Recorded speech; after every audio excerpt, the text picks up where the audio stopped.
তো দেবজ্যোতি, বলো কি খবর? ভালো, তুমি কেমন আছো বলো। এই তো চলছে। তো আজকে আমার চ্যানেলে এই পডকাস্টটা, এটা আমাদের একটু হাটকে একটা টপিক নিয়ে হবে। জেনারেলি আমরা সিনেমা নিয়ে প্রচুর আলোচনা করেছি দেবজ্যোতি চ্যানেলে, আমার চ্যানেলেও করেছি, অনেকে দেখেছেন, অনেকে পছন্দ করেন সেটা। বাট দেবজ্যোতির জিও পলিটিক্স এর ব্যাপারে আর কি প্রচুর নলেজ আছে। ও পড়তে থাকে কন্টিনিউয়াসলি এবং ভিডিও বানিয়েছে এগুলো নিয়ে অনেকবার। তো আমি অ্যাকচুয়ালি আমিও অল্প বিস্তর পড়াশোনা করি এবং আমি বেসিক্যালি ওর থেকে জানার চেষ্টা করব এই ভিডিওটার মধ্যে। এবং ওর ওপিনিয়নও জানবার চেষ্টা করবো। একটা নন বায়াস আর কি একটা আলোচনা হবে সব দিক, মানে যাতে একটা 360 ডিগ্রি মানে কভার করে। আপনারা প্রত্যেকেই জানেন পৃথিবীতে এই মুহূর্তে দুটো ওয়ার চলছে, ব্যাক টু ব্যাক দুদিন ধরে স্টার্ট হয়েছে। এবং একদিকে ইসরায়েল ভার্সেস ইরান, মানে Israel with USA versus Iran, আর অন্যদিকে পাকিস্তান ভার্সেস আফগানিস্তান একটা যুদ্ধ, মানে পাকিস্তান ওপেন ওয়ার আর কি ডিক্লেয়ার করে দিয়েছে আফগানিস্তানের বিরুদ্ধে। এই দুটো বিষয় নিয়ে আমরা কথা বলবো দেবজ্যোতির সাথে। তো লেট স্টার্ট। দেবজ্যোতি, সব থেকে প্রথমে আমাকে বলো, মানে আমি বলছি যে আফগানিস্তান বলো বা ইরান, এই দুটোর মানে মেনশন যখন আসছে, আমি দুটোর ক্ষেত্রেই মানে আফগানিস্তানে ধরো পুরোনো যখন ছবি তুমি দেখবে 70s এর সময়কার ছবি, ইট ওয়াজ এ বিউটিফুল প্লেস। ঠিক আছে, মানে কাবুলের ইউনিভার্সিটিতে মহিলারা পড়াচ্ছে, তারা টিচার। ঠিক আছে, মানে ইট ওয়াজ এ ভেরি মানে পলিশড অ্যান্ড মানে ফ্লারিশ করার মতো একটা, আই থিঙ্ক ভেনিস বলা হতো, I think Venice of middle east বা কিছু এরকম নামও হ্যাঁ, ছিল। তো মানে ইট ওয়াজ সো প্রসপারাস। এবং ইরানও কিন্তু খুব মানে লিবারাল একটা কান্ট্রি ছিল, খুব মানে ওপেন মাইন্ডেড একটা কান্ট্রি ছিল। ইরানের ক্ষেত্রে 1979 এর পর থেকে ইসলামিক এটা আসে এবং সেখান থেকে ইরান প্রচন্ড অন্যরকম হয়ে যায়, এবং সেম জিনিসটা আমরা আফগানিস্তানের ক্ষেত্রেও দেখতে পাই। তো 70s এরকম এক্স্যাক্টলি কি হলো যে সব এই দেশগুলোতে, মানে এই দেশগুলোতে পরপর মানে এরকম মানে একটা যেটা ছিল আর কি, যেগুলো কালচারটা ছিল সেটা পুরোপুরি চেঞ্জ হয়ে গেল, কেন এরকম হলো? হ্যাঁ, দেখো দেখো অরিত্র, ফার্স্ট কথা, এখানে না কোনো জিনিস ব্ল্যাক বা হোয়াইট কিন্তু না, প্রত্যেকটাই গ্রে শেডের। আমার তো ছোট অডিয়েন্স, একই লোক দেখে, তোমার যেহেতু অনেক বড় অডিয়েন্স, আমি এটা বলে দিচ্ছি, এখানে কিন্তু সাইড নেওয়ার ব্যাপার নেই। প্রত্যেকটা দিকেরই কিন্তু দেয়ার আর শেডস টু ইট। দেখো, যেটা তুমি বললে, আমি ফার্স্টে আফগানিস্তানটায় আসছি, তারপরে ইরানে আসছি। দেখো, আফগানিস্তানের যে বিষয়টা তুমি বললে 1970s A it was a very liberal society, কথাটা ঠিক। দেখো, আফগানিস্তানের যে যে ডিক্লাইনটা শুরু হচ্ছে, সেটা শুরু হচ্ছে 1979, যখন সোভিয়েত ইউনিয়ন, মানে আফগানিস্তানের একটা সময় কমিউনিস্ট গভর্নমেন্ট ছিল, ঠিক আছে, অ্যান্ড ইট ওয়াজ ওভারথ্রোন। তো তাই জন্য সোভিয়েত ইউনিয়ন সেই সময়, মানে 1971-9, মানে বুঝতে পারছো, it was the height of cold war. তো Soviet Union is invading Afghanistan, ঠিক আছে। এবার যখন ইনভেশনটা হচ্ছে, তার আগে অব্দি আফগানিস্তানে তুমি যাও, যেটা তুমিও বলছিলে, যে একটা পার্সোনাল ফ্রিডম ছিল, like it was still a Muslim country, but মানে পার্সোনাল ফ্রিডমের জায়গাটা ছিল, লিবারেল ব্যাপারটা ছিল। তারপরে হচ্ছে রাশিয়া অ্যাটাক করছে, এবং ওই যে যুদ্ধটা, ওটার কথা এখন না কেউ বলে না, মানে ওই যে 1979 থেকে 1989, ওই যুদ্ধটার কথা এখন কেউ বলে না। That was the start of এই যে এখন আফগানিস্তানের যে অবস্থা, সেখান থেকে। এবার সেই সময় সোভিয়েত ইউনিয়ন যখন যুদ্ধটা করছে আফগানিস্তানের সাথে, তুমি জানো কোল্ড ওয়ার চলছে। এবার কোল্ড ওয়ারে এই দুই শক্তি, সোভিয়েত ইউনিয়ন এবং আমেরিকা, এরা কি করতো, যে এরা প্রক্সি ওয়ার্স করতো। এরা ডাইরেক্ট মিলিটারি কনফ্লিক্টে যেত না, কিন্তু অন্য কোনো তৃতীয় একটা দেশে অন্য কাউকে মিলিটারিলি ব্যাক করে তারা যুদ্ধটা করতো। তো যখন দেখছে যে সোভিয়েত ইউনিয়ন আফগানিস্তানে ঢুকেছে, ইউএসএও ঢোকার চেষ্টা করলো। এবার এখান থেকেই সমস্যাটা আসছে। ইউএসএ বেসিক্যালি পাকিস্তানকে পাপেটের মতো ইউজ করতো, ঠিক আছে। তো তখন ইউএসএ কি করছে, পাকিস্তানে এই রাশিয়ানদের মিলিটারি ইনফ্রাস্ট্রাকচার টার্গেট করার জন্য মুজাহিদিন ট্রেন করছে পাকিস্তানে বসে, ঠিক আছে। মানে এখন শুনলে হয়তো হাসবে, মানে এখানে হিপোক্রিসি ওয়েস্টার্ন। এই যে আল কায়দা বা Osama bin Laden, they came from here. এই সিআইএ মুজাহিদিন ট্রেন করেছিল পাকিস্তানে বসে বসে, মানে সোভিয়েত ইনফ্রাস্ট্রাকচার আফগানিস্তানের মধ্যে টার্গেট করবে বলে। এখান থেকে কিন্তু লাদেন বা এই জাতীয় ইয়েগুলো আসছে, মানে that was the birth of modern day terrorism, ঠিক আছে। তো সেখান থেকে ধ্বংস হচ্ছে, হচ্ছে ভয়ঙ্কর। এখানেও সোভিয়েত ইউনিয়নের সাথে আফগানিস্তানি মানুষদের যুদ্ধ চলছে, প্লাস সোভিয়েত ইউনিয়ন এবং ইউএস এর মধ্যে ইরান বলছে, আফগানিস্তানে প্রক্সি রেখে যুদ্ধ চলছে। ঠিক আছে, এবং the society was completely destroyed.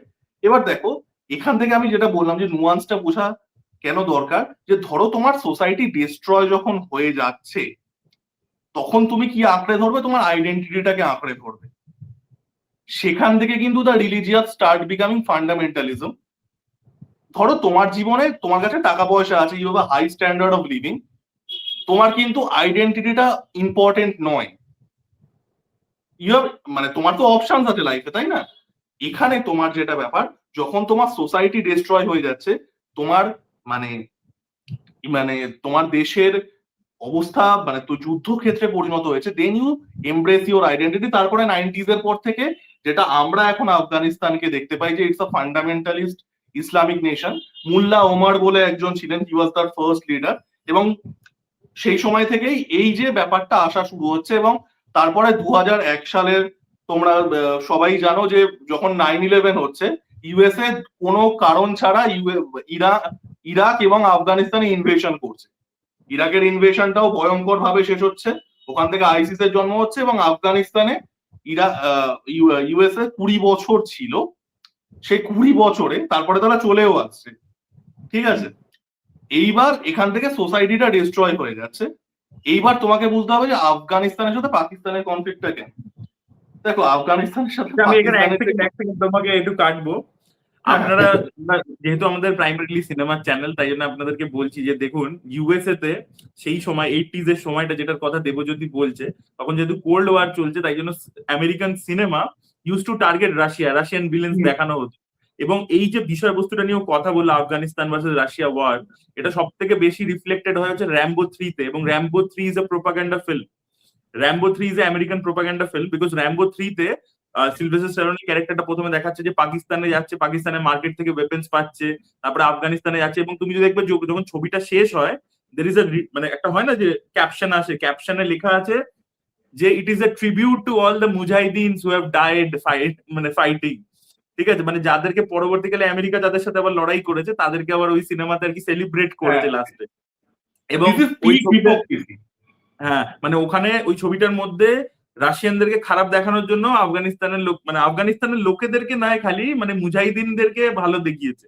ঠিক আছে, এবং র্যাম্বো তাদের সাথে মিলে লড়ছে, মানে তো এই জিনিসটা দেখিয়েছিল। So that was the peak. মানে এই সিনেমাটা মানে দেখলে বোঝা যাবে যে আমেরিকা। আচ্ছা, আমি একটা কথা বলছি, তুমি তো অরিত্র তো জানো, এটা এটা খুব মজার ঘটনা। তুমি তো জানো র্যাম্বো 2 জেমস ক্যামেরন লিখেছিলেন। হ্যাঁ হ্যাঁ হ্যাঁ, জেমস ক্যামেরনের র্যাম্বো 3 লেখার কথা ছিল। হ্যাঁ, জেমস ক্যামেরন এই political, and I respect him for that, তিনি পলিটিক্যাল আইডিওলজিতে তুমি তোর লেখো, আমি লিখবো না। Rambo 2 was the biggest grosser. Rambo 1 তুমি যদি দেখো, র্যাম্বো 1 যেটা ফার্স্ট ব্লাড ছিল, ওটা খুবই ভালো সিনেমা, বাট ওই লেভেলে বক্স অফিস পায়নি। র্যাম্বো 2 জেমস ক্যামেরন লিখছে, হিউজ বক্স অফিস। র্যাম্বো 3 এই পলিটিক্যাল প্রপাগান্ডা জেমস ক্যামেরন করতে চায়নি, সো হি লেফট। তারপরে অন্য কেউ লিখেছে। র্যাম্বো 2 ও আমার মনে হয়, র্যাম্বো 2 ও কিন্তু মানে র্যাম্বো 2 এর মধ্যে পলিটিক্যাল ওভারটোন আছে, বাট ওটা অতটা মানে নেকেড ভাবে ওই ইউএস এর আর কি ইয়ে নয়। হ্যাঁ, তো হ্যাঁ, তার এবার এখান থেকে আফগানিস্তান এবং পাকিস্তানের যে ঘটনাটা বলছিলাম, সেটা হচ্ছে দেখো এই যে এখনকার মডার্ন ডে টেরোরিজম, যেটা অরিত্র বললো, এই যে মুজাহিদিন, এগুলো পুরোপুরি ভাবে সিআইএ পাকিস্তানে তৈরি করেছিল, এবং that destroyed Afghanistan as a society.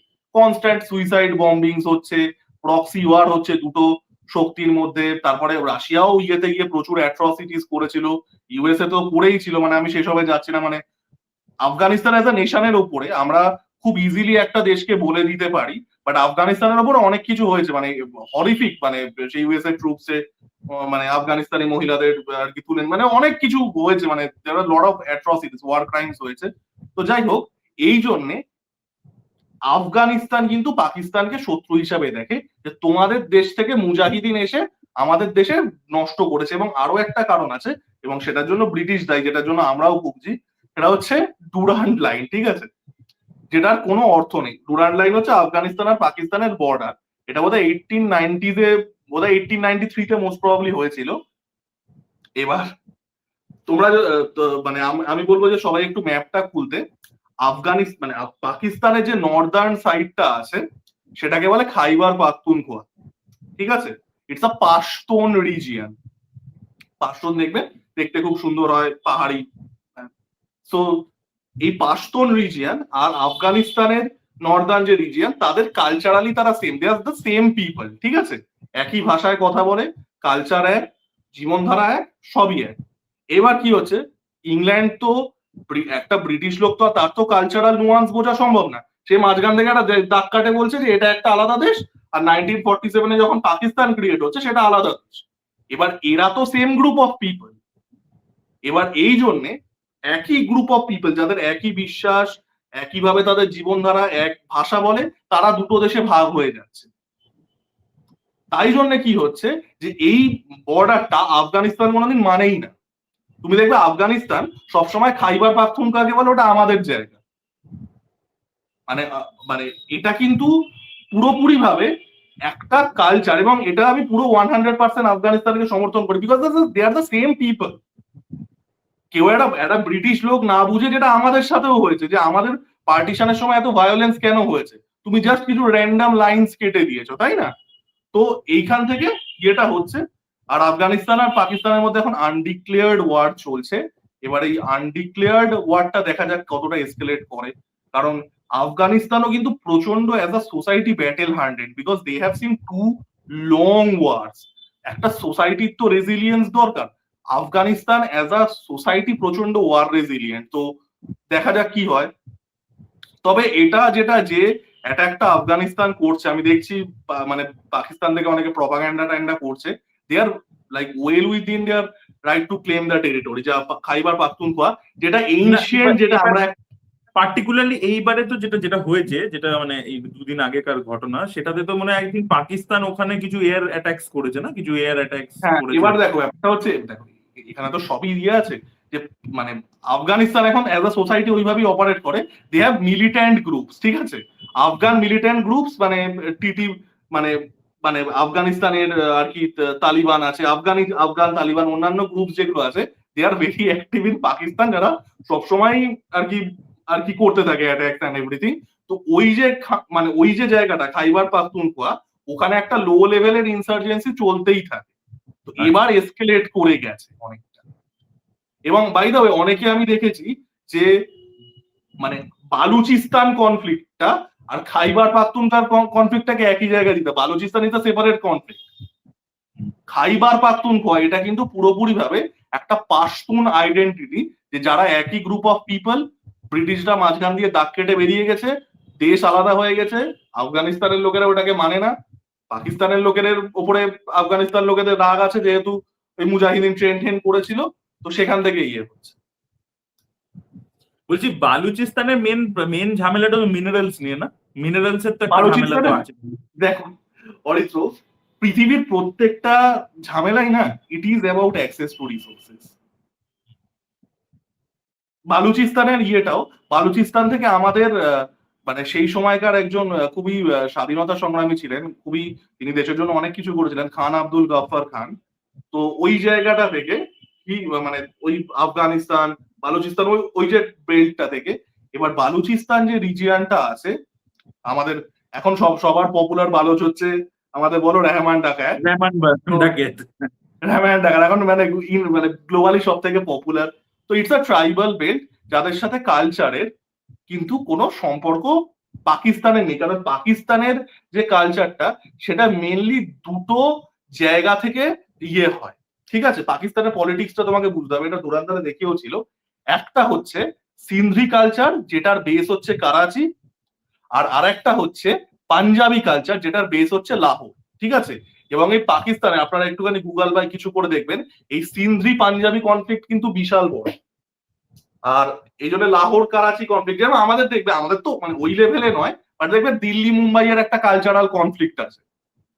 এবার সেটাকেই 100 দিয়ে গুণ করলে হচ্ছে লাহোর করাচি কনফ্লিক্ট। এবার পাওয়ার সেন্টারটা অনেক সময় ইয়ে করে, ঠিক আছে? করাচিটা সিন্ধের সাইডে পড়ে, আর সিন্ধি পিপল আপনারা প্রত্যেকেই জানেন, তামান্না ভাটিয়া, আমাদের জিদ্দা, they are the Sindhi people. তো এটা ইয়ে করতে থাকে। এবার বালুচিস্তানের যে রিজিয়নটা, Balochistan in terms of identity এদের সাথে যায় না, ধর্ম এদের এক, বাট এদের সাথে মানে এই লাহোরের সাথে বা করাচির সাথে কারোর কালচারের সাথেই যায় না। They have a very tribal way of living, যে তারা অ্যাক্সেস টু রিসোর্স, তাদের এই জায়গাটায় তারা থাকে। এবং বালুচিস্তান খুব বড় একটা জায়গা বাইরে, ঠিক আছে, প্রায় 3.5 লক্ষ বর্গ কিলোমিটারে। সো তারা এখানে থাকে, তাদের একটা সার্টেন ওয়ে অফ লাইফ আছে, ঠিক আছে। যেরকম ধরো আমাদের দেশের যারা ট্রাইবাল পপুলেশন আছে, তুমি দেখবে তাদের একটা সার্টেন ওয়ে অফ লিভিং আছে। তুমি যদি হঠাৎ করে তাদের লাইভলিহুডটা চেঞ্জ করার চেষ্টা করো, তাদের লাইফটা, সেটা উচিত নয়। তারা ওইভাবে বেঁচে থাকে।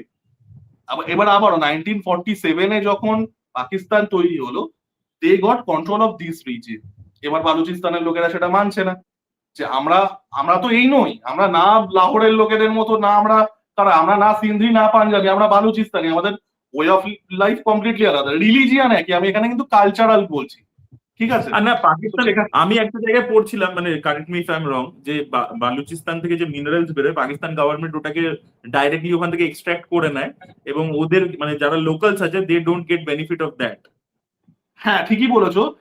ওইখানে বালুচিস্তানে এখন যেটা করছে, তুমি দেখবে চায়নার সাথে এখন মাঝখানে পাকিস্তান, মানে চায়না মাঝখানে পাকিস্তানকে খুব প্রশ্রয় দিচ্ছিল, ঠিক আছে। তার মেন কারণ কিন্তু বালুচিস্তান, কারণ বালুচিস্তানে যেহেতু খনিজ সম্পদ সমৃদ্ধ, তো চায়নার ওইটাই লোভ ছিল। এবং চায়নার প্রচুর ইনফ্রাস্ট্রাকচার আছে যেটা বালুচিস্তানে আছে। এবার বালুচিস্তানের লোকেরা কি করে, মানে যারা বিএলএ আছে, বালুচিস্তান লিবারেশন আর্মি, এদেরকে আমি মানে ফ্রিডম ফাইটারই বলবো। মানে অনেকে এটাকে মিলিটারি ইনসার, মানে one man's terrorist is another man's freedom fighter, যদিও এদের পুরোপুরি ভাবে দেয়ার উইদিন দেয়ার রাইটস। তো তারা কি করে, তারা চাইনিজ ইনফ্রাস্ট্রাকচার টার্গেট করে, ঠিক আছে, যে একটা সুইসাইড বম্বিং করে দিল বা কিছু করে দিল। তো এখানে ব্যাপারটা হচ্ছে যে তুমি আমাদের যে জমি, তুমি সেখান থেকে রিসোর্স নিচ্ছ, তুমি অন্য একটা দেশের হয়ে গোলামি করছো, চায়নার হয়ে। তারা রিসোর্স নিয়ে নিচ্ছে আমাদের, মানে দিস ইজ আস, এটাই তো আমাদের জমি আছে। ধরো তুমি একটা ট্রাইবাল মানুষের কাছ থেকে, অনেকে না বুঝে বলে যে কেন ট্রাইবাল রাইটস দেওয়া হয়, কেন দেওয়া হবে না, তাদের শুধু সেই জমিটুকু, তাদের সেই জঙ্গলটা আছে, তাই না? That's how this people leave. তো তুমি সেখানে রিসোর্স এদের থেকে নিয়ে নিচ্ছ, এদেরকে কিছু দিচ্ছ না, এদের উপরে অকথ্য অত্যাচার করছো। চায়না ওখানে এসে রিসোর্স নিয়ে নিজেদের দেশে চলে যাচ্ছে। তো এটা হচ্ছে বালুচিস্তান কনফ্লিক্ট, যেটা সাউদার্ন পাকিস্তানে হচ্ছে। আর এটা হচ্ছে ওই খাইবার পাখতুনখোয়া সাইডটা, which is more of an ethnic conflict. এবং আপনারা প্রত্যেকেই জানেন যে বালুচিস্তানকে কেন্দ্র করে ওখানে আরেকটা প্রক্সি ওয়ারও লড়া হয়। আপনারা সেটার ব্যাপারে যথেষ্ট আপনাদের আইডিয়া আছে, সেটা নিয়ে আমরা বলছি না এই ভিডিওর মধ্যে আর, ঠিক আছে। আর মাধাবান চলে আসবে আমাদের বাড়িতে। হ্যাঁ, আর মাধাবান চলে আসবে। তো ধুরন্ধরে দেখিয়েছে ব্যাপারটাকে, মানে দেখিয়েছে। এবং আমার মনে হয় পার্ট 2 তে আরো বেটার ভাবে সেটা আসবে, বিকজ ওই ক্যারেক্টারটাকে এস্টাবলিশ যে করেছে, যে আর কি না, আরো একটা বিষয় কি বলতো, এই যে মানে রেহমান ডাকায়েতের ক্যারেক্টারটা পপুলার হওয়ার আরো একটা কারণ আছে। মানে আমরা না এই সোশিওলজি গুলো মানে সবসময়, মানে পরে যখন দেখি না, ভাবি যে Baloch people are the marginalised community, তাদেরকে মার্জিনালাইজ করা হয়, তাদের উপরে পাকিস্তান আর্মি অত্যাচার করে। এখান থেকে একটা বালুচ লিডার, তার কিন্তু এই যে একটা, মানে আজকে ধরো রেহমান ডাকায়েত কেন পাওয়ারফুল হচ্ছে, আসল যে রেহমান ডাকায়েত ছিল, he is cashing in on the Baloch identity is well, যে আমি বালোচদের সেভিয়ার হবো, যে তোমাদেরকে কেউ সম্মান দেয় না, আইল বি ইয়োর সেভিয়ার। এখানে আইডেন্টিটির গেমটাও আছে। না, বাট মানে আদিত্যদের সিনেমাতে যেভাবে পোর্ট্রেয়ালটা করেছে রেহমান ডাকায়েতে, সেটা অনেকটা বেশি লার্জার দ্যান লাইফ, ওটা অনেক বেশি ক্যারিজম্যাটিক করে দিয়েছে রেহমান ডাকায়েতকে। হ্যাঁ, করে দিয়েছে। এবং দেখো মেন ব্যাপারটা হচ্ছে যে ওকে প্রথমে লাইকেবল ক্যারেক্টার বানিয়েছে, পরবর্তীকালে দেখবে ওকেই বিট্রেয়ার করে দিয়েছে, যে ও মানে ক্ষতি করছে, ইন্ডিয়ার ক্ষতি করছে। তো সেখান থেকে আর কি ওকে মারছে রণবীর সিং এর ক্যারেক্টারটা হামজা। আর তুমি দেখবে একটা যে সেট আপ করলো না, যে বালুচিস্তানে ওরা যায়, দুবার দেখবে যায় বালুচিস্তানে।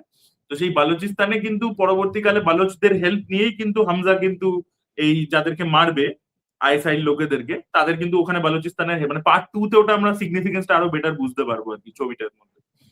যাই হোক, এটা ছিল হচ্ছে আফগানিস্তান পাকিস্তান যে ওয়ার চলছে সেটার ব্যাপারে একটা আইডিয়া। তো আপনাদের কি ওপিনিয়ন অবশ্যই কমেন্টে জানাবেন। এর পরবর্তীতে আমরা মুভ করবো হচ্ছে ইরান ভার্সেস ইসরায়েলের যে ঝামেলা চলছে সেটাতে। আর ইরান, প্রথমে তো আমি আগে দেবজ্যোতিকে বলবো যে 70s মানে 79-এর আগে যখন শাহের লিডারশিপ ছিল, সেই সময়টা কি ছিল, কেন ওই 79-এ যে মুভমেন্টটা হয়েছিল, সেগুলোর ব্যাপারে যদি একটু ব্যাকড্রপটা আগে বলে দেয় আর কি, যে ইরানের এখন প্রেজেন্ট কন্ডিশনের থেকে। এবং বাই দ্য ওয়ে আমি একটা জিনিস বলে রাখি, যে ইরান এবং ইসরায়েল দুটো দেশের সাথে কিন্তু ইন্ডিয়ার কিন্তু সম্পর্ক ভালো। কারণ ইসরায়েল আমাদেরকে ডিফেন্সের জিনিসপত্র প্রোভাইড করে, এগ্রিকালচার জিনিসপত্রতে হেল্প করে। আর ইরানের সাথে কিন্তু আমাদের টাই আপ খুব ভালো, ইরানের থেকে আমরা পেট্রোলিয়াম নিয়ে আসি, এবং জিওগ্রাফিক্যাল প্রক্সিমিটির কারণে সেটা মানে ইম্পোর্ট করাটাও খুব ইজি। তো আমাদের অ্যাকচুয়ালি মানে এই দুটো দেশের মধ্যে লড়াই হলে ইন্ডিয়ার অ্যাকচুয়ালি মানে লসই, ঠিক আছে, কারণ দুজনের সাথেই আমাদের ভালো সম্পর্ক আছে এবং দুজনের থেকেই আমরা বেনিফিটস পাই। যাই হোক, এবার দেবজ্যোতি আগে পুরো হিস্ট্রিটা বলবে একটু 70s এর ব্যাপারটা, তারপরে আমরা মুভ করবো ধীরে ধীরে। আচ্ছা, আমাকে মানে একটু ইরানের ইতিহাসটা বলতেই হবে, তা না হলে ফেয়ার না। তো এই যে ইরান বা পার্সিয়া, এটা কিন্তু পৃথিবীর মানে অন্যতম পুরনো সিভিলাইজেশনাল ঘাঁটি। কেন আমি সিভিলাইজেশন কথাটা, ওদের পুরো মানে ইসলামিজম আসার আগে যেন কি যেন ছিল জেড দিয়ে, ওটা কি বলে? জোরোয়াস্ট্রিয়ানিজম, যেটা আমরা বাংলায় বলি, মানে যে প্রফেটের নাম, ওদের যে মানে প্রফেট, তার নাম হচ্ছে জরাথুস্ট্র, আমরা বাংলায় বলি। পার্সি মানে যে কমিউনিটিটা, রতন টাটা, তারপরে আমাদের জন এব্রাহিম, এরা যে ধর্মে বিলং করে সেটা হচ্ছে জোরোয়াস্ট্রিয়ানিজম, যেটাকে আমরা ইয়েতে পার্সি বলি। পার্সি আমাদের দেশে প্রচুর কন্ট্রিবিউট করেছেন, রতন টাটা ইত্যাদি। তো আমি ওটাতেই আসছি আগে। তো এই যে জায়গাটা, এই যে জিওগ্রাফিক, আমি ইরাক তো পরে এসছে অনেক, এই যে ভূখণ্ডটা, যে একদিকে তোমার টাইগ্রিস নদী, ইউফ্রেটিস নদী, একদিকে মানে একদিকে পার্সিয়ান গালফ, এই যে ভূখণ্ডটা, this is the oldest place of civilisation, ঠিক আছে। সুমেরিয়ান সিভিলাইজেশন আপনারা প্রত্যেকে জানেন, সেটা এই জায়গাটা থেকে এসেছিল। মেসোপটেমিয়ান সিভিলাইজেশনটা এই জায়গাটা থেকে, এলামাইট সিভিলাইজেশন এই জায়গাটা থেকে। So it's a very very old place. ঠিক যেরকম ভারতবর্ষ হাজার হাজার বছর আগের থেকে চলছে, এটাও তাই।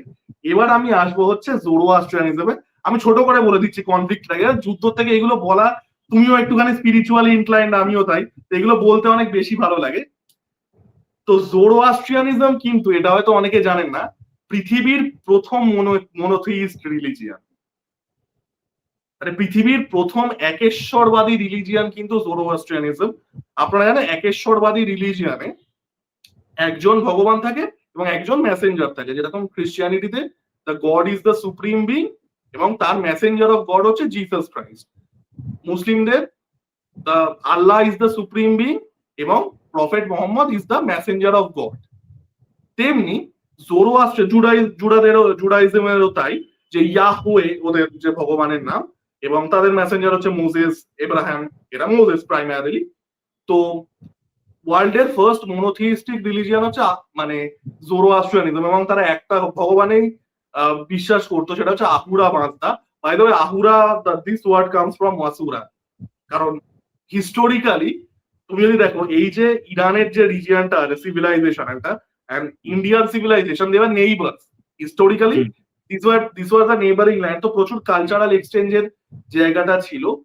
তো জোরোয়াস্ট্রিয়ানিজম বেশ কয়েক হাজার বছর ওখানে থ্রাইভ করেছিল, এবং ইট ওয়াজ আ হিউজ এম্পায়ার। একটা সময় ইরানের যে একটা এম্পায়ার ছিল, আমি গুগল করতে বলবো প্রত্যেককে, অ্যাকিমিডিয়ান এম্পায়ার। অ্যাকিমিডিয়ান এম্পায়ারটা হচ্ছে, আমি যদি টাইম লাইনটা দিই, চন্দ্রগুপ্ত মৌর্যেরও আগে। তো চন্দ্রগুপ্ত মৌর্যের আগে অ্যাকিমেডিয়ান এম্পায়ার বিশাল বড় সাম্রাজ্য তৈরি করছে।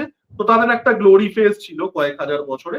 তারপরে তারা, যেটা তুমিও বললে, যে the rise of Islam is happening, the Islam is taking over Iran, এবং সেখান থেকে কি হচ্ছে, সেখান থেকে কিছু জোরোয়াস্ট্রিয়ান মানুষ তারা পালিয়ে এসে ইন্ডিয়াতে আসছে, এবং সেখান থেকে আমাদের এই যে পার্সি কমিউনিটিটা আমরা দেখি, রতন টাটা, জন এব্রাহিম, বোমান ইরানি, এরা এখান থেকে আসছে। So it is very interesting, মানে এই যে জোরোয়াস্ট্রিয়ানিজম, এবং এটা এত খারাপ লাগে আমার দেখে, আমাদের দেশে এখন জোরোয়াস্ট্রিয়ান পপুলেশন 53,000 মাত্র, এবং কমছে। সো মানে ইটস আ স্যাড থিং, মানে মানে এত সুন্দর, এত হাজার হাজার বছরের কালচার, যে আস্তে আস্তে আমরা মানে এটা, আমি জানি না গভর্নমেন্ট কেন সেটাকে পুশ করে না, to have a higher birth rate and everything, আমি জানি না, মানে খুবই স্যাড জিনিস। তো জোরোয়াস্ট্রিয়ানিজম এবং জোরোয়াস্ট্রিয়ানিজমেরও মানে মানে আমরা অনেক সময় ভাবি যে শুধুমাত্র হিন্দুইজমে এই জিনিসগুলো আছে, যে জোরোয়াস্ট্রিয়ানিজমেও কিন্তু মানে এই যে আর্ট এবং কালচারের প্যাট্রোনেজের যে ব্যাপারটা, এটা জোরোয়াস্ট্রিয়ানিজমেও খুব আছে। জোরোয়াস্ট্রিয়ান থিয়েটার কিন্তু খুব মানে সমৃদ্ধ, জোরোয়াস্ট্রিয়ান কবিতা খুব সমৃদ্ধ। মানে তো unfortunate that this is happening, যে আমাদের দেশে মানে জোরোয়াস্ট্রিয়ান পপুলেশন এইভাবে কমে যাচ্ছে। দেবে যদি 70s এর ব্যাপারটাতে যদি একটু আসতো 79-এ যখন হুম। তো 79-এ আসার আগে আমাদের 1908-এ যেতে হবে, ঠিক আছে, কারণ তা না হলে কনটেক্সটটা বোঝানো মুশকিল। এবং ইরানের পুরো ব্যাপারটা ইজ অ্যাক্সেস টু রিসোর্সেস, ঠিক আছে। তো ইরান যখন হচ্ছে, তারপরে যাই হচ্ছে অনেক কিছু জল বইছে। Iran was also colonised by British, ঠিক আমাদের মতনই ইরান কলোনাইজ করেছিল ব্রিটিশরা। এবার যাই হোক, মানে ব্রিটিশরা ইরানকে খুব একটা মানে সিরিয়াসলি নিত না, ঠিক আছে, মানে একটা জিওগ্রাফিক লোকেশন, ঠিক আছে, they are way more interested in India. কিন্তু 1908 সালে পৃথিবীর প্রথম তেল ডিসকভার হচ্ছে ইরান, তখন পার্সিয়া নাম ছিল। এবং that changed the game totally. এই যে মরুভূমি, পাহাড়ি জায়গা, কিচ্ছু নেই, পপুলেশন কম, সাডেনলি সবার ইরানে ইন্টারেস্ট, ঠিক আছে। এবং ইরানে কিন্তু পৃথিবীতে প্রথম ইন্ডাস্ট্রিয়াল স্কেল তেল ডিসকভার হয়েছিল। তার আগে ছোট ছোট ইয়ে হয়েছিল, মানে ওই লেভেলের তেল ডিসকভারি ফার্স্ট হয়েছিল ইরানে, তারপরে হচ্ছে টেক্সাসে হয়েছিল, যাই হোক সেটা অন্য ব্যাপার। তো ইরানে তেল ডিসকভার হওয়ার পরে এরা দেখলো কি ইরান আমাদের কলোনি আছে, সো তারা এই মানে অয়েলের যে অ্যাক্সেসটা নিজেদের হাতে রাখতো, ঠিক আছে, ইরানিয়ান লোকেদের দিত না, তারা নিজেদের মতো করে ইউজ করে নিত। তো যাই হোক, তারপরে 1945-এর পরে যে কলোনিয়াল শক্তিগুলো ছিল ইউরোপের, 1945-এ সেকেন্ড ওয়ার্ল্ড ওয়ার শেষ হচ্ছে, তারপরে তারা ছেড়ে চলে যাচ্ছে বা উইক হয়ে পড়ছে এই সময়। এবং তারা কিন্তু নিজেদের হাতে পাওয়ারটা রেখে দিচ্ছে, ঠিক আছে। এই সময় মোহাম্মদ মোসাদ্দেক বলে একজন আসছে, ঠিক আছে, আর্লি 50s-এ। সে কি বলছে এবং সে যেগুলো বলেছিল সেগুলো প্রত্যেকটা যৌক্তিক, যে আমরা ইরানি, এটা আমাদের ভূখণ্ড, আমাদের এখান থেকে তেল উঠছে, সেই তেল কেন ওয়েস্টার্ন কান্ট্রিজ গুলো নেবে, নিয়ে নিজেদের ফায়দা করবে, যেখানে আমাদের কোনো লাভ নেই। 100% রাইট। এবার তাকে ইরানিয়ান লোকেরা পাওয়ারেও আনছে 1951 সালে, ঠিক আছে, 1951 সালে এনে। এবং আবার ওইখান থেকে হিপোক্রেসির সমস্যা 1953 সালে, এবং এটা সবাই জানে, ইটস ওপেন সিক্রেট, 1953 সালে সিআইএ চক্রান্ত করে মোহাম্মদ মোসাদ্দেককে সরিয়ে দিচ্ছে। মানে মোহাম্মদ মোসাদ্দেক চেয়েছিল যে আমি ইরানের যে অয়েল, কারণ ইরানের দুটো জিনিস বিশাল পরিমাণে আছে, একটা অয়েল আর একটা ন্যাচারাল গ্যাস। তো ও দুটোই চেয়েছিল যে আমরা এই যে যেগুলো আছে সেগুলো ন্যাশনালাইজ করব, যে it would be for the people of Iran. Western পাওয়ারের সেখানে আর কি তাদের লাভ নেই। তো সিআইএ চক্রান্ত করে মোহাম্মদ মোসাদ্দেককে সরিয়ে দিয়ে সেখানে বসাচ্ছে হচ্ছে রেজা পেহলাভি, যে হচ্ছে শাহ অফ ইরান যাকে আমরা বলি, ঠিক আছে। এইবার রেজা পেহলাভি ব্রিটিশ এবং আমেরিকান পাপেট ছিল, প্রাইমারিলি আমেরিকান, কারণ 1945-এর পরে আমেরিকা ওয়াজ দ্য সুপ্রিম পাওয়ার। এবং সে কি করতো, সে আমেরিকান কোম্পানিগুলোকে ইরানে অপারেট করতে দিত, তেলের যে কোম্পানি, অ্যাক্সেস টু রিসোর্স যেটা বললাম। এবার রেজা পেহলাভি মানে আমেরিকান স্টুজ হলেও সেই সময়টায় দেখো আমেরিকার খারাপ দিকও আছে, ভালো দিকও আছে, ঠিক আছে। আমেরিকার খারাপ দিক কি, ওই তেল পেলে চলে আসবে তোমার, মানে ডেমোক্রেটিক্যালি ইলেক্টেড যে গভর্নমেন্ট মোহাম্মদ মোসাদ্দেকের, তাকে একদম চক্রান্ত করে সরিয়ে দিচ্ছে। বাট আমেরিকার একটা ভালো দিক আছে, সেটা হচ্ছে পার্সোনাল ফ্রিডম, যে তুমি তোমার দেশে you can have personal freedom. তো কালচারাল একটা পজিটিভ চেঞ্জ আছে, যেটা দেখবে সেকেন্ড ওয়ার্ল্ড ওয়ারের পরে যেসব জায়গায় আমেরিকার স্ট্রং ইনফ্লুয়েন্স ছিল, জাপান বলো, কোরিয়া বলো, দে র্যাপিডলি মডার্নাইজড। এবং সেটার কিন্তু মানে ভালো দিকও আছে, মানে আমেরিকার যেরকম খারাপ দিক প্রচুর আছে, আমরা সেটা ডিসকাসও করছি, ভালো দিকও আছে। তো সেখান থেকে কিন্তু ইরানের একটা সোসাইটিতে একটা লিবারেলাইজেশনের দিকে যাচ্ছে, যেটা তুমি দেখলে যে 1970s-এ অনেক এরকম ইমেজ আছে যে মানে পার্সিয়ান গালফের ধারে মেয়েরা বিকিনিজে বসে আছে, যেটা 1970s-এ তুমি ইরান ছেড়ে দাও, ইন্ডিয়াতে পসিবল ছিল না। মানে ইন্ডিয়াতে এখনো অনেক জায়গায় হয়তো গোয়া বা মানে কেরালা বাদ দিয়ে হয়তো পসিবল নয়, 1970s-এ দেখবে এরকম ইমেজেস পাওয়া যায়। সো মানে মানে একটা পার্সোনাল ফ্রিডমের জায়গাটা ছিল। বাট ওই যে যেটা বললাম যে Reza was completely a puppet, এবং আমেরিকা তেল ফেল নিয়ে চলে যাচ্ছে। এবার কি হচ্ছে, এবার আসছে হচ্ছে এইভাবে 60s-70s-এ যাচ্ছে ইরানে। সেই সময় Iran 1960s-70s, Iran had one of the highest per capital incomes in the world. Iran ভীষণ ডেভেলপ হয়ে যাচ্ছে। বাট মানুষের দেখে মনে হচ্ছে এই যে এতটা ওয়েস্টার্নাইজেশন হচ্ছে, দেখো তোমাকে বুঝতে হবে যে সোশ্যাল চেঞ্জ কোনো যদি আসে, সেটার কিন্তু দুটো দিক আছে, মানে there is always going to be a form of resentment.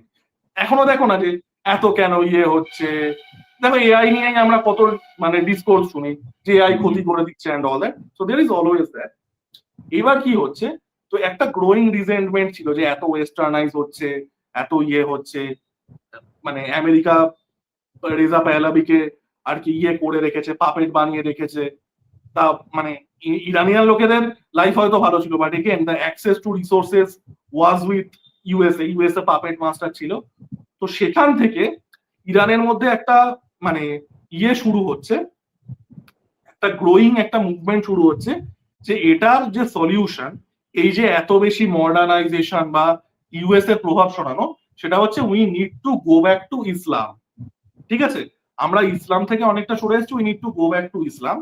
এবার সেখান থেকে আসছে হচ্ছে এই যে মানে ইরানে ইসলামিক রেভলিউশনটা আসছে, সেটা 1979-এ, যেটা আয়াতোল্লাহ খোমেনি করছে। বাই দা ওয়ে, এটা আমি প্রচুর লোককে ভুলটা করতে দেখেছি। 1979-এর আয়াতোল্লাহ খোমেনি আর এই আয়াতোল্লাহ খোমেনি এক নয়, সে লোক 1989-এ মারা গেছে। আমি দেখছি আয়াতোল্লাহ খোমেনি, তার ছবি ফবি দিয়ে, ভাই একটু মিনিমাম রিসার্চ তো কর। আরে ফেসবুকে গরুর রচনা লেখার আগে to minimum research. Ayatollah Khomeini, this is the person died, his name is Ayatollah Ali Khomeini, দুজনকে পুরো আলাদা দেখতে। আয়াতোল্লাহ খোমেনি মারা গেছে 1989-এ। তো 1979-এ মানে ইরানের মানুষ, রেভলিউশনটা আসছে, তারা রেজা পেহলাভিকে আউস্ট করে দিচ্ছে, রেজা পেহলাভি পালিয়ে যাচ্ছে, আর আয়াতোল্লাহ খোমেনিকে পাওয়ারে আসছে। ওই থেকে শুরু হচ্ছে ইরানের সাথে আমেরিকার খাড়াখাড়ি। ঠিক আছে, আপনারা মানে সেই সময় ইরান হস্টেজ ক্রাইসিসও হয়েছিল, আপনারা আর্গো সিনেমাটা নিশ্চয়ই দেখে, সেটা তো খুব ফেমাস ঘটনা, এবং সেইখান থেকে পার্মানেন্টলি ওদের মানে মানে সম্পর্ক খারাপ হয়ে গেছিল। তো তারপর থেকে এই সম্পর্কটা হচ্ছে, ইরান মানে কাইন্ড অফ প্রক্সি চলতে থাকে ইরান এবং ইউএস এর মধ্যে। ইটস আ ফান্ডামেন্টালি, আর্গো ছবিটা দেখবেন, আর্গোতে এটা আছে মানে, ঠিক আছে। তবে মানে আর্গোতে হয় না মানে ক্যানাডা, অ্যাকচুয়াল ঘটনাতে ক্যানাডার গভর্নমেন্ট অনেক কিছু করেছিল, বাট সিনেমাটা যখন হয়েছে, যেহেতু হলিউড প্রোডাকশন ছিল, ওরা পুরোটাকে ইউএস এর ক্রেডিট দিয়ে দিয়েছে। যেটা অন্য ব্যাপার, সেটা নিয়ে বিতর্ক আছে। বাট বেন অ্যাফ্লেকের ছবি আপনারা অবশ্যই দেখুন, খুবই ভালো সিনেমা। হ্যাঁ। তো এবার ওই ইরান হস্টেজ ক্রাইসিস যখন হচ্ছে, যখন ওই ইরানের মানে ইউএস এর যে এমবাসি ছিল ওখানে ওরকম প্রায় বোধহয় কত 440 দিন বা কত প্রায় 14-15 মাস আটকে রাখছে, ওইটা পুরোপুরি সম্পর্ক খারাপ করে দিচ্ছে। তার আগেই সম্পর্ক খারাপ হয়ে গেছিল, যেটা বললাম, রেজা পাহলাভিকে ভাগিয়ে দিচ্ছে, ইরানের রেভলিউশন আসছে, এবং যে গভর্নমেন্টটা আসছে আয়াতোল্লাহ খোমেনির, ওই আয়াতোল্লাহ খোমেনির, এবং আমারও ছবিতে বা লাগানোর আগে রিসার্চ করুন, সেটা অ্যান্টি মানে অ্যান্টি ইউএসএ। সেটা হচ্ছে, এবার আরো একটা জিনিস আমি এখানে ক্লিয়ার করে দিই, সেটা হচ্ছে ইরান না শিয়া মেজরিটি কান্ট্রি। ঠিক আছে, পৃথিবীতে বোধহয় 55টা বা 56টা মুসলিম মেজরিটি কান্ট্রি আছে, শিয়া মেজরিটি কান্ট্রি কিন্তু মাত্র দুটো, ইরাক এবং ইরান। ঠিক আছে, তা বাদ দিয়ে কিন্তু কোনো শিয়া মেজরিটি কান্ট্রি নেই। শিয়া মেজরিটি আর সুন্নিরা একটা মানে কি বলবো, একটা ইনস্টিটিউশনাল পার্থক্য আছে, যে সুন্নিরা মনে করে যে আবু বকর ওয়াজ দা ফার্স্ট প্রফেট, মানে ফার্স্ট মানে তার সে হচ্ছে প্রথম ক্যালিফ ছিল আবু বকর, তার থেকে আমাদের লিডারশিপটা নেওয়া উচিত। আর শিয়ারা মনে করে যে প্রফেট মোহাম্মদের ফ্যামিলির মধ্যেই থাকা উচিত, and we should follow Ali. ঠিক আছে, যাই হোক, এরকম কিছু পার্থক্য আছে। তো ইরান এবং ইরাক হচ্ছে পৃথিবীর একমাত্র দুটো শিয়া মেজরিটি কান্ট্রি। এই যে এখন আমি অনেকে দেখছি যে কেন অন্যান্য ইসলামিক কান্ট্রিজ গুলো ইরানকে হেল্প করতে আসছে না, তার মেন কারণ কিন্তু এখানেই। আমরা মানে ইরান, ইসরায়েল, ইরান, আমেরিকা বলছি, আরো একটা মারাত্মক বড় কনফ্লিক্ট বহু বছর ধরে চলছে, সেটা হচ্ছে ইরান সৌদি আরাবিয়া। কারণ Saudi Arabia thinks itself as the centre of Sunni Islam, সেখানে Iran thinks itself as the মানে পৃথিবীতে দুটো দেশই শিয়া আছে, আলাদা করে সেন্টার হওয়ারও কিছু নেই। So there is that beef. এবং তুমি যদি দেখো এই যে ইউএই বা সৌদি আরব, এদের সাথে আমেরিকার সম্পর্ক খুব ভালো। হ্যাঁ, এবং এই জন্যই তো এই যে দুবাইতে বম্বিং ইত্যাদি হচ্ছে, এই কারণে, কারণ ইউএসএ বেস আছে, কুয়েত, ইউএই, ওই জায়গাগুলোতে পরপর ইউএসএ বেস আছে, এবং সেই জন্যই ইরান রিটালিয়েট করবার জন্য ওইখানে আর কি বম্বে মানে মিসাইল অ্যাটাকস গুলো করছে আর কি, ওদের বেসেস গুলোকে টার্গেট করে। এবং যেহেতু গালফ কান্ট্রিজ এর ওই জায়গাগুলোতে পার্টিকুলারলি ইন্ডিয়ান প্রচুর মেজরিটিজও আছে, কাজ করতে গেছে, অনেকে দুবাইতে শিফটও করে গেছে, তারা ওইখানে ওই জন্য কেরালার একটা হিউজ পপুলেশন দুবাই, কুয়েত, কাতার এগুলোতে আছে। হ্যাঁ, তো এই যে ইউএস এর বেস গুলোতে অ্যাটাক করছে, যেটা অরিত্র বললো, এখানে প্রচুর মিলিটারি প্রেজেন্স আছে। মানে এই যে সারাউন্ডিং কান্ট্রি গুলোর সাথে ইরানের সম্পর্ক কোনোদিন ভালো না, ঠিক আছে। তো এই একটা তো রিলিজিয়াস ডিফারেন্সেস আছে, যেটা বললাম, শিয়া সুন্নি কনফ্লিক্ট। আর তা বাদ দিয়ে যেহেতু এগুলো ইউএস এর অ্যালাই, ইউএই, সৌদি আরব, তো এদের সাথে বহু বছর, এবং মানে এই জন্যই এখন আমি দেখছি অনেকে বলছে যে কেন অন্যান্য দেশ এগিয়ে আসছে না এরকম। তো এটার মেন কারণ কিন্তু এটা। এইবার আমরা আসবো হচ্ছে ইসরায়েল। দেখো, ইসরায়েলের ব্যাপারটা হচ্ছে যে ইসরায়েলের মেন ভয় যে ইরানে নিউক্লিয়ার পাওয়ার হয়ে যাবে, ইরান নিউক্লিয়ার পাওয়ার, মানে ইসরায়েলের সাথে ইরানের যে কনফ্লিক্টটা, সেটা কিন্তু পুরোপুরি ভাবে মানে রিসোর্স কিছুটা অবভিয়াসলি, বাট মেইনলি সেটা কিন্তু সার্ভাইভেলের বিষয়। এবার দেখো, এটা একটা ওপেন সিক্রেট যে মানে ইসরায়েলের কাছে নিউক্লিয়ার পাওয়ার আছে। ইসরায়েল এটা কোনোদিন বলে না, বাট এটা সবাই জানে, মানে ইটস ওপেন সিক্রেট, ঠিক আছে। এবার ইরান বহু বছর ধরে, যেহেতু মানে তুমি যদি ইরানের সিচুয়েশনটা দেখো, যে ইরান ইজ এনসার্কেলড বাই ইউএসএ। একে তো ইউএসএ ইরানের ওপরে প্রচুর স্যাংশনস লাগিয়ে রেখেছে, তারপরে এর যে আশেপাশের কান্ট্রি গুলো আছে, সৌদি আরব, ইউএই, প্রত্যেকটা ইউএস এর অ্যালায়েন্স, প্রত্যেকে ইউএস এর অ্যালায়েন্স, প্রত্যেকটা জায়গায় ইউএস এর মিলিটারি প্রেজেন্স আছে, ইউএস এর বেস আছে। So Iran is kind of encircle. এবার ইরান একটা জিনিস বুঝেছে যে আমাদের যদি এনসার্কেলমেন্টটা ভাঙতে হয়, আমাদের নিউক্লিয়ার ডিটারেন্স তৈরি করতে হবে। ঠিক যেটা ইন্দিরা গান্ধী করতে পেরেছিলেন, যে আমরা চারিদিক দিয়ে এনসার্কেল, তারপরে সেটার থেকে স্মাইলিং বুদ্ধা করছে, স্মাইলিং বুদ্ধা করে মানে তারপরে তো অটল বিহারী বাজপেয়ী ওয়েপেন্স গ্রেডে আপগ্রেড করছে। ইরানেরও ওটাই, যে আমরা এনসার্কেল, আমাদের নিউক্লিয়ার ডিটারেন্স তৈরি করতে হবে, যে আমরা নিউক্লিয়ার ওয়েপেন আছে, তোমরা অ্যাটাক করার সাহস পাবে না। এবং ইরান এটা বহু বছর ধরে করার চেষ্টা করছে, ঠিক আছে, যে আমরা এই জিনিসটা ভাঙবো। এই ইউএসএ আমাদেরকে ঘিরে আছে, স্যাংশনস লাগিয়ে রেখেছে, ইয়ে করে রেখেছে, একটা সাফোকেটিং বিষয়। We will break that through nuclear deterrence. এবার নিউক্লিয়ার পাওয়ার যদি ইরান হয়ে যায়, তাহলে ইসরায়েলও শেষ, তাহলে সৌদি আরবও শেষ, ইউএই প্রায় প্রত্যেকটা দেশই শেষ, ঠিক আছে। তো এটা কিন্তু মানে এটা বললে লোকে রেগে যাবে, বাট মানে এই যে মানে ইউএসএ মানে যে এই যে নিউক্লিয়ার ডিটারেন্সটা, এটা বারবার করে কিন্তু ভাঙা হয়। 1982 ইসরায়েল একবার নিউক্লিয়ার প্রোগ্রামে অ্যাটাক করে ডিস্ট্রয় করে দেয়, 2006 ডিস্ট্রয় করে দেয়। এটা কিন্তু বারবার হতে থাকে, এবং এটা এটা বললে লোকে রেগে যাবে, বাট কিছু করার নেই। ইসরায়েল কিন্তু যে একা করছে তা না, ইউএসএ তো অ্যালাই করছে। Saudi Arabia is actually one of the biggest allies of Israel. এটা সবাই জানে, সামনে কেউ বলবে না। Saudi Arabia is one of the biggest allies of Israel, এবং এই জিনিসটা কিন্তু কনস্ট্যান্টলি চলতেই থাকে। এবার এখানেও এই যে জিনিসটা হয়েছে, এরাও তাই বলছে। ইরান আবার যেটা ইসরায়েলের আরো একটা আগে, একটা তো নিউক্লিয়ার, এটা বললেই দেবো যদি, বাট আরো একটা ব্যাপার হচ্ছে যে ইসরায়েলে যে টেররিস্ট অর্গানাইজেশন গুলো অ্যাটাক করে, 2023 একটা বিশাল বড় হয়েছিল, আপনারা প্রত্যেকেই জানেন। তো সেই হামাস এদেরকে আর কি সাপোর্ট করে ইরান, মানে ব্যাক এন্ড থেকে আর কি ওদেরকে সাপোর্ট করে। হ্যাঁ, ওটা আমি একটু ছোট্ট করে বলছি। তো Hamas is a Gaza based organisation, আপনারা প্রত্যেকেই জানেন। আর ইরান যে মানে হামাসকেও সাপোর্ট করে ইরান। আমি এই কন্ট্রোভার্সিয়াল টপিক গুলো ইচ্ছে করেই বলছিলাম না, আবার যেহেতু বলতে বলছো যখন বলছি, তো হামাস থেকে তো ইরান সাপোর্ট করে। আর আর ইরানের একটা নিজেদের শিয়া মিলিশিয়া ফ্যাকশন আছে, সেটা বলে হেজবোল্লাহ। তো এই হেজবোল্লাহ ইরানকে অ্যাটাক করে। এবার হেজবোল্লাহর বেসটা হচ্ছে, তো আপনারা যারা ম্যাপটা খুলবেন, তো ম্যাপে দেখবেন যে ইসরায়েলের বর্ডারিং কান্ট্রি গুলোর একটা হচ্ছে লেবানন, ছোট্ট দেশ। তো সেই লেবাননে হেজবোল্লাহর একটা বেস আছে, ঠিক আছে। লেবাননের অনেক গল্প আছে, আপনারা ওয়ার্ল্ড স্পিড বা সেই সিনেমাটা দেখতে পারেন। তো লেবাননে আর কি হেজবোল্লাহর বেস আছে, এবং সেটা ইরানের প্রক্সি, ঠিক আছে। ইরান পুরো আর্মস দেয়, টাকা দেয় এদেরকে। It's a Shia military organisation.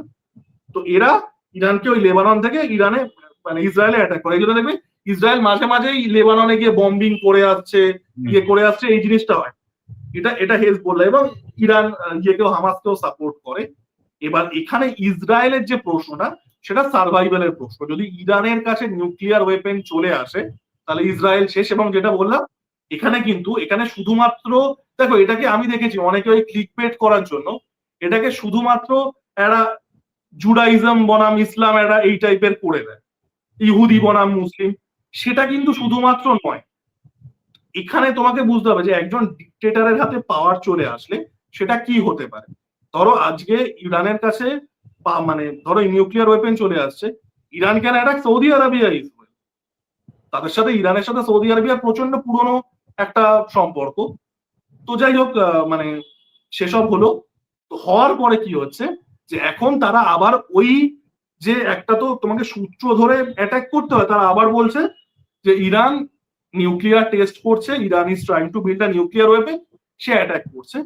এবার এটা না মানে এইবার তারা যেটা করার চেষ্টা করছে, এই যে অ্যাটাকটা, তারা মুখে বলছে যে নিউক্লিয়ার ওয়েপেন, আমরা ইরান নিউক্লিয়ার ওয়েপেন পাওয়ার হয়ে যাবে, বাট এটার যেটা ব্যাপার সেটা না, সেটা নয়। রিয়েল যে কারণটা তুমি জানো, এটা লাস্ট 3-4 মাস ধরে গ্লোবাল মিডিয়া খুব একটা কভার করে না, ইরানে প্রচন্ড পরিমাণে প্রোটেস্ট চলছে যে আমরা আয়াতুল্লাহ খোমেনির গভর্নমেন্ট থাকবো না। অনেক দেখবে ইয়ে হচ্ছে আর কি, আয়াতুল্লাহ খোমেনির ছবি পড়াচ্ছে, ইয়ে পড়াচ্ছে। ইরানের যে পুরনো ফ্ল্যাগটা ছিল যেটাতে সিংহের চিহ্ন ছিল, ওই ফ্ল্যাগটা রিইনস্টেট করে দিচ্ছে, পুরনো পার্সিয়ান ফ্ল্যাগ। তো এবার আমেরিকা কি দেখেছে, এখন ইরানে গ্রাউন্ড লেভেল সাপোর্টটা প্রচুর আছে ইনভেশনে, ঠিক আছে, কারণ কোনো একটা দেশের মানুষ তোমাকে যদি সাপোর্ট করে সেটা অনেকটা। এখন ইরানের লোকের মানে এই যে অ্যাটাকটা হওয়ার আগে প্রচন্ড পরিমাণে অ্যান্টি গভর্নমেন্ট বা এই যে অ্যান্টি খোমেনি যে রেজিম, তার একটা প্রচন্ড অ্যান্টি সেন্টিমেন্ট চলছিল। এবার ইসরায়েল আর ইউএসএ সেটাকে কাজে লাগিয়েছে। তাদের একটা কথা তো মানে তারা অ্যাটাক করার সময়, ইসরায়েলও যখন অ্যাটাক করে ইউএসএও যখন অ্যাটাক করে, একটা কথাই বলে যে ওই নিউক্লিয়ার ওয়েপেন আছে, আমরা ডিস্ট্রয় করতে গেছি। সেটা সবসময় যে সত্যি তাও না। তো এখন এরা এটা করছে, এবার দেখা যাক, মানে এটা তো তারা এবার দেখো সমস্যাটা হচ্ছে যে আমরা ভাবি যে ডিক্টেটর সরিয়ে দিবে। আরেকটা জিনিস আমি এখানে জিনিস মানে তুমি দেখবে রাশিয়া কিন্তু এটাকে আর কি ক্রিটিসাইজ করেছে ইউএস এর ব্যাপারটাকে। তো এইটা তোমার কি মানে রাশিয়ার কি ভূমিকা হবে আর কি এটার মধ্যে? তারা কি ইরানের পাশে এসে দাঁড়াবে? দেখো রাশিয়া, ইরান, চায়না আর উত্তর কোরিয়ার মধ্যে নিজেদেরই একটা প্যাক্ট কাইন্ড অফ আছে, একটা অ্যান্টি আমেরিকা প্যাক্ট। তো দেখো মানে আজকে যেটা রাশিয়া ইউক্রেনের সাথে করছে, আর যেটা ইউএসএ ভেনেজুয়েলার সাথে করলো বা মানে ইরানের সাথে করলো, একমাত্র মার্কেটিং বাদ দিলে আর হলিউড সিনেমা বাদ দিলে দুটোর মধ্যে কোনো পার্থক্য আছে? নেই কিন্তু, না নেই, অ্যাকচুয়ালিতে নেই। ওরা হয়তো রাশিয়ার সিনেমা বানাতে পারবে না 4টে, ইউএসএ 4টে সিনেমা বানিয়ে নিয়ে নিজেদের মধ্যে ন্যারেটিভটা কন্ট্রোল করে নেয়। পার্থক্য আদতে কিছু নেই। তো এরা এটার মধ্যে ঢুকে আয়াতুল্লাহ খোমেনিকে তো এরা এলিমিনেট করেই দিয়েছে। দেখা যাক এবার গভর্নমেন্ট আনতে পারে কিনা। এবার দেখো রাশিয়ার ব্যাপারটা হচ্ছে, রাশিয়ার ক্ষেত্রে কি হবে, যে ধরো রাশিয়া একটা এলাই ইরানে আছে, এবার সেটাও যদি, কারণ রাশিয়া তুমি এমনি এনসার্কেল, এদিকে জাপান আর এদিকে ইউরোপিয়ান কান্ট্রিজ গুলো প্রত্যেকেই ন্যাটো অ্যালাইজ। এদিকে ইউরোপিয়ান কান্ট্রিজ গুলো তো মানে ন্যাটো মেম্বারসই, আর জাপানও ন্যাটো মেম্বার না হলেও জাপানও প্রচন্ড পরিমাণে প্রো ইউএসএ। তো রাশিয়ার এমনি কোনো দিকে যাওয়ার জায়গা নেই। এবার ইরানের সাথে রাশিয়ার ভালো সম্পর্ক আছে, সেটা ওই শেয়ার হেট্রেডের জন্য। এমনি কোনো আইডিওলজিক্যাল মিল তো নেই, রাশিয়া কমিউনিস্ট কান্ট্রি আর ইরান মুসলিম কান্ট্রি, এমনি তো কোনো মিল নেই। বাট ওই যাই হোক একটা শেয়ার মানে হেট্রেড আছে। তো রাশিয়া ক্রিটিসাইজ করছে, ইভেন চায়নার জন্য এটা ভালো নয়, কারণ চায়নার সাথেও ইরানের ভালো সম্পর্ক আছে, চায়নাও কম দামে তেল কেনে, ঠিক আছে। তো এবার যদি আবার প্রো ইউএসএ একটা গভর্নমেন্ট ইরানে চলে আসে, তাহলে চায়নারও চাপ, রাশিয়ারও চাপ, ইভেন ইন্ডিয়ারও চাপ। কারণ আমাদের এই গভর্নমেন্টের সাথে মানে ইরানের এই গভর্নমেন্টের সাথে ইন্ডিয়ার কিন্তু সম্পর্ক ভালো। ওটা তো আমি আগেই বললাম। আর ইভেন আমি সব থেকে বলছি যে এই সময় কিন্তু আরো একটা ব্যাপার হচ্ছে কি, যে যেহেতু এই যে গালফ কান্ট্রিজ গুলোতে প্রচুর ইন্ডিয়ানসরা থাকে, মানে বসবাস করে, তারা চাকরি করে, মানে চাকরি বাকরি সূত্রে গেছে, এবং অনেকে ওখানে বিজনেস করে, ওখানে সেট আপ হয়ে গেছে, মানে দুবাইতে চলে গেছে বা অনেক মিডল ইস্ট কান্ট্রি। তো এবার ব্যাপার হচ্ছে কি, যে তাদেরকে রেস্কিউ করে আনার জন্য গভর্নমেন্ট কি করবে আর কি। তো এটা নিয়ে খুব শীঘ্রই আর কি অক্ষয় কুমার এয়ারলিফট 2 বানিয়ে ফেলতে পারে।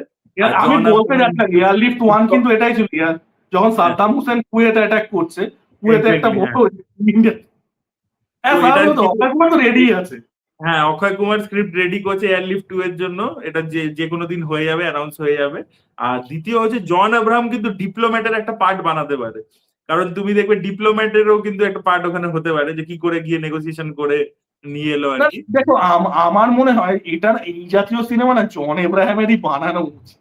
হ্যাঁ। কারণ জন এব্রাহাম না জিও পলিটিক্সটা বোঝে। না, জন এব্রাহাম আমার মনে হয় ডিপ্লোম্যাটের একটা সিকুয়েল বানাচ্ছে, আমি পড়ছিলাম এক জায়গায় যে রাশিয়া ইউক্রেন ওয়ার যখন হয়েছিল তুমি দেখবে ইউক্রেনে প্রচুর এখান থেকে ইন্ডিয়ান স্টুডেন্টসরা মেডিকেল পড়তে যায়। আচ্ছা অরিত্র তুমি ঠিক বলো, আছে? তুমি ডিপ্লোম্যাট 2 দেখতে চাও না কাবুল এক্সপ্রেস 2 দেখতে চাও? সত্যি কথা বলো। না, আমি ডিপ্লোম্যাট 2 দেখতে চাইবো, বিকজ ডিপ্লোম্যাট 2টা অনেক বেশি মানে জিনিসটার মধ্যে মানে ইনফরমেশন হেভি এন্ড অল। তাও ঠিক আছে। Kabul Express was more emotional and all. It was also good film, but আমি ডিপ্লোম্যাট 2 প্রেফার করবো আর কি এই মুহূর্তে দাঁড়িয়ে।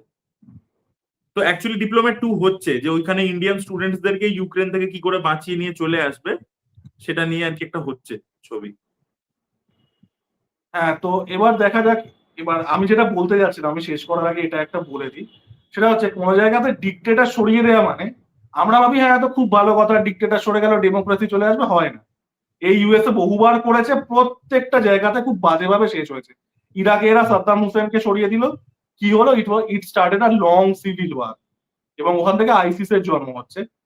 তারা ওই ইয়ে করে মানে আমাদের মুয়াম্মার আল গাদ্দাফি, যে অ্যাকচুয়ালি লিবিয়াতে প্রচুর ভালো কাজ করেছে, যারা গাদ্দাফির রেনটা লিবিয়াতে গিয়ে পড়ুন, হি actually did some really good work, তাকে ওই মানে রেবেল ফ্যাকশনের সাথে ইয়ে করে তাকে সরানো হলো না। মানে গাদ্দাফিকে তো একদমই বাজেভাবে আর কি সে রাস্তায় ফেলে পিটিয়ে মেরে ফেলা এন্ড এভরিথিং। তারপরে তুমি লিবিয়ার অবস্থা দেখা এখন কমপ্লিট একটা ফেল্ড স্টেট।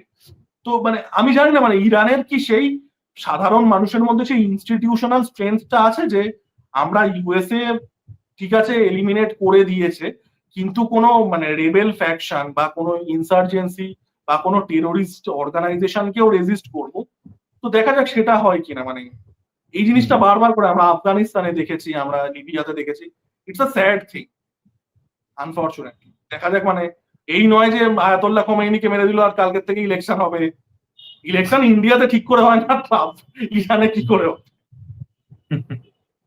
তো যাই হোক, আমরা এই ভিডিওটার মধ্যে আমরা এই বিষয়টা নিয়ে আলোচনা করলাম, বিকজ আমার মনে হয় না জিও পলিটিক্স নিয়ে সবাইকারই একটা অ্যাওয়ারনেস দরকার। ঠিক আছে, আমিও এর মধ্যে কিছু কিছু জিনিস জানতাম না, কিছু জিনিস জানতাম আগে থেকে, বাট দেবজ্যোতি পুরো ডিটেলে বললো। তো আপনাদের কিরকম লেগেছে ভিডিওটা, আপনারা অনেক কিছু জানতে পারলেন কিনা, ইনফরমেটিভ ছিল কিনা, অবশ্যই সেটা কমেন্টে লিখে জানাবেন। এবং আরো আসলে এরকম জিও পলিটিক্স ফলো করতে আমি বলবো দুজনের কেরিয়ার ফলো করুন, একটা জন এব্রাহাম আর একটা হচ্ছে আমাদের জর্জ ক্লুনি। হ্যাঁ, জর্জ ক্লুনিও তো এই টাইপের ছবি প্রচুর করেছে।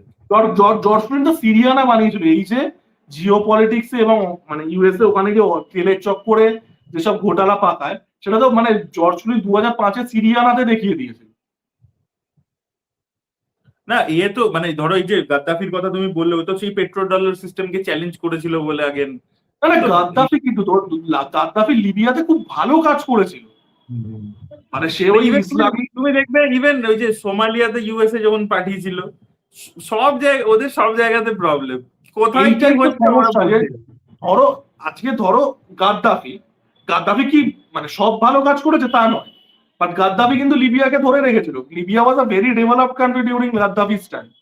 ঠিক আছে, এইবার গাদ্দাফি কি করছে, গাদ্দাফি ইউএস এর ইয়েটা মানছে না। সে এই যে ইউএসএ ইসরায়েলকে সাপোর্ট করে সেটা তার আইডিওলজিতে সে মানছে না, যেটা সে তার দিক দিয়ে ঠিক আছে, যদিও ইসরায়েলেরও তাদের একটা দিক আছে, আমি সেসবে যাচ্ছি না। বাট গাদ্দাফির ব্যাপারটা ছিল, গাদ্দাফিকে ইউএসএ মানে মাল্টিপল টাইম অ্যাসাসিনেট করার চেষ্টা করেছে, ঠিক আছে। তারপরে আরব স্প্রিং এ তো গিয়ে গাদ্দাফি খুব বাজেভাবে মারা যাচ্ছে। But it happens in every place, যে তুমি প্রত্যেকটা জায়গায় ডিক্টেটর। ইভেন দেখো সাদ্দাম হোসেন একটা প্রচন্ড জঘন্য লোক ছিল, বাট সাদ্দাম হোসেনও একটা কাজ করতে পারতো, সেটা হচ্ছে মিলিটেন্ট সাপ্রেশন। সাদ্দাম হোসেনের সময় জীবনে কোনোদিন ইরাকে টেরোরিস্ট অ্যাটাক হয়নি। সে কিন্তু চাপ দিয়ে সে প্রচুর অত্যাচার করতো, ইয়ে করতো, বাট ওই চাপটা দিয়ে সে কিন্তু মিলিটেন্ট বা টেরোরিজমটাকে সাপ্রেস করে রাখে। তুমি যদি সেটাকে সরিয়ে দাও, মানে ওই এলিমেন্টটা চলে আসবে। তো এই জিনিসগুলো মানে বারবার করে হতে থাকে। মানে জানি না ইরানে কি হবে, বাট ইরানের সাথে আমাদের, আমি লাস্টে একটা কথা বলি, আরেকটা কনস্পিরেসি থিওরি হেভি উঠছে, এটা জানি না তুমি দেখেছো কিনা। বলছে যেহেতু ইপস্টিন ফাইলস এর প্রচুর লোকেদের, সব ইনফ্লুয়েন্সিয়াল লোকেদের নাম টাম চলে এসেছিল, that's why they have started two wars to suppress this, because people will watch war. একেবারে ভুল না। মানে একটা এটারও মাদার কনস্পিরেসি থিওরি আছে, সেটা হচ্ছে জর্জ বুশ, মানে যে ইরাকে আর আফগানিস্তানে অ্যাটাক করেছিল, ঠিক আছে। তো জর্জ বুশের মানে 26 9/11 হচ্ছে, জর্জ বুশ অ্যাটাক করছে, জর্জ বুশের পুরো পাবলিক ওপিনিয়ন ট্যাঙ্ক করে যাচ্ছে, ইউএস এর লোক বুঝে গেছে এ তো পুরো ফালতু দুটো দেশকে অ্যাটাক করছে, তো প্রচন্ড পরিমাণে অ্যান্টি জর্জ বুশ সেন্টিমেন্ট তৈরি হচ্ছে। তখন mother of conspiracy theory, early 2000s A Britney spheres was massive. মানে এখন যেটা আমরা টেলর সুইফটের যে ক্রেজটা দেখি, মানে এখন ব্রিটনি স্পিয়ার্স কে লোকে কাইন্ড অফ ভুলে যাচ্ছে আস্তে আস্তে, but she was massive in early 2000s। তো ব্রিটনি স্পিয়ার্স এর একটা খুব পাবলিক মেল্টডাউন হচ্ছে, ঠিক আছে, এবার সব ট্যাবলয়েড কিছু প্যাপারাজি সবকিছু ওদিকে চলে যাচ্ছে। তো এরকম কনস্পিরেসি থিওরি আছে যে জর্জ বুশ আর কি ওই জিনিসটা সেট আপ করেছিল যে মানে মানে পাবলিক পারসেপশনটা করানোর জন্য, যে ব্রিটনি স্পিয়ার্স এর মানে এইসব যাই হোক। কারণ আমি এটা একটা জায়গায় মানে এটাও দেখলাম আর কি, যে ইপস্টিন ফাইলসে যেহেতু বড় বড় নাম সব সামনে এসছে, তাই জন্য সেটাকে যাতে ডাইভার্ট করা যায়, তাই জন্য দে হ্যাভ স্টার্টেড ওয়ার্স। হতে পারে, মানে জানি না, মানে একেবারে মানে একেবারে ফেলেও দেওয়া যায়। মানে ইপস্টিন ফাইলসে যাদের নাম এসেছে, হ্যাঁ, মানে যাদের মানে ক্লায়েন্ট লিস্টে যাদের নাম এসেছে, ফাইলসে তো প্রচুর লোকের নামও আছে, মানে কি আর বলবো, স্টিফেন হকিং ফকিং নাম চলে আসছে। যাই তো হোক, তো এই ছিল আমাদের আলোচনা। অবশ্যই কমেন্ট সেকশনে আপনাদের ওপিনিয়ন জানাবেন। Thank you.